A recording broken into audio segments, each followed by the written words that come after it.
بسم الله الرحمن الرحیم. السلام علیکم دوستانو، زم ستاسو ورور نوید او ان شاء الله داسې هر قسم معلوماتي ویډیوګانو دپاره زموږ دا پیج لایک کړئ او زموږ یوټیوب باندې هم چینل دی هغه هم سبسکرایب کړئ. او نن زه تاسو ته په نننۍ ویډیو کې دا یو فیسبوک نه متعلق څه معلومات دی هغه زه تاسو له درکومه. که چېرې تاسو نه د خپل فیسبوک پاسورډ هیر شي نو آیا تاسو به د خپل فیسبوک پاسورډ څرنګې راوباسئ په خپل موبایل کې؟ نو نن زه تاسو ته ښیم چې خپل فیسبوک پاسورډ بغیر فورګیټ کولو بغیر څه کولو ستاسو هم په دغه موبایل کې ستاسو پاسورډ پروت دی خو تاسو ته معلوم نه دی، تاسو نه هیر شوی هم دی. نو راځئ ما سره په دغه ویډیو کې اوسئ. زه تاسو ته په دغه اسکرین باندې تاسو ته زه دا پاسورډ ښیم چې آیا ستاسو د فیسبوک پاسورډ څه دی.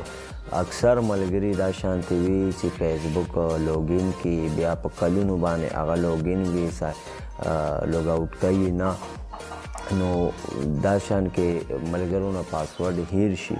نو نن زه تاسو ته ښیم چې خپل فیسبوک پاسورډ به تاسو په خپل موبایل کې څرنګې راوباسئ.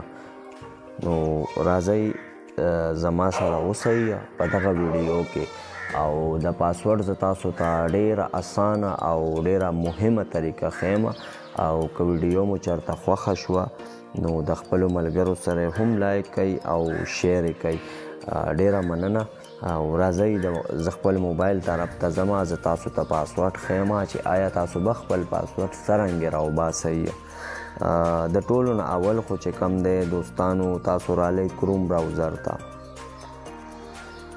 کروم براوزر مونږه آن کو او دا بره چې کم 3 ډوټ دی دا تاسو ته ښکاریږي، دا نشان پې درته ما وکړو. دغه 3 ډوټ باندې ما کلیک کو. چې په 3 ډوټ باندې ما کلیک کو بیا چې کم دی بیا مونږ رالو سیټینګ ته. په سیټینګ باندې مو کلیک کو. بیا ټولو نه سرچ اگین نه لاندې پاسورډ نشان دی، په دغه پاسورډ باندې تاسو کلیک کو. صحیح دی. ما په پاسورډ باندې کلیک کو. بیا فیسبوک راغی. صحیح دی. دا فیسبوک باندې ما کلیک کو.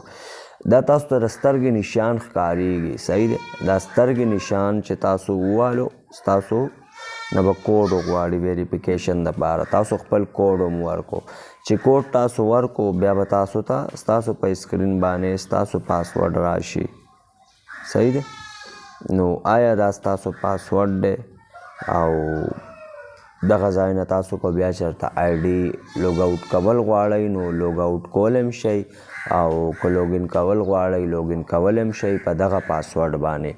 او که زما ویډیو ستاسو خوښه شوي زما ویډیو لایک هم کوئ، دا پیج هم لایک کوئ او په کمنټس کې که داسې نور څه قسم معلومات وي تاسو بالکل پوښتنه کولی شئ او ما له راکړئ اجازه ته. په لوی الله مو سپارم. والسلام.